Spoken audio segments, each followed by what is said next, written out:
Planes were grounded at the main international airport in the Sudanese capital. If you think it looks frightening from the outside, imagine the view from inside, as passengers at first had no idea what was going on.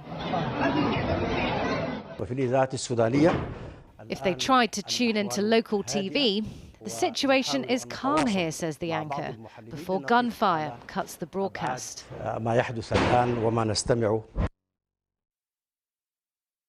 And then these videos emerge. The country's main paramilitary group, the Rapid Support Forces, were taking over air bases. They claimed to have seized the presidential palace and the army's chief residence. Here, fighters seize helicopters. The group doesn't have air power. So the roar above Khartoum, a sign the military were fighting back. The civilians looking up fear a fight between the army and the RSF could cause serious bloodshed, let alone threaten Sudan's democratic transition. It's definitely quite frightening. We have been stuck at home, my family and I, but also other friends and family all over the city. What worries me the most is this power struggle between the Sudanese armed forces and the Rapid Support Forces militia to turn into a civil war.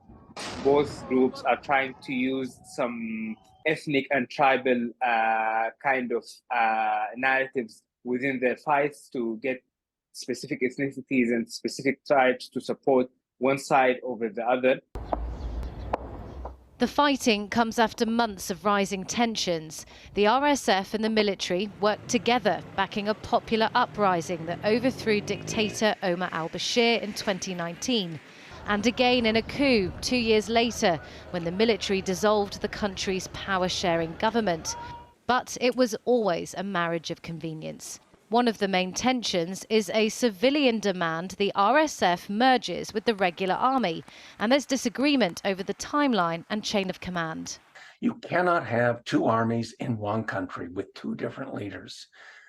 I think what's going to happen now that fighting has become so extensive is that it will be a fight to the end, but it will not be a long fight. I believe that the Sudan armed forces under al-Burhan will prevail relatively quickly. That the images the Rapid Support Forces are putting out for propaganda purposes can't change the balance of forces on the ground. The leader of the RSF, General Mohammed Hamdan Daglo, commands tens of thousands of fighters in his powerful paramilitary force. It was born from militias accused of war crimes in the Darfur conflict. Civilians are still seeking justice and now face further bloodshed as this latest putsch plunges Sudan into more violence.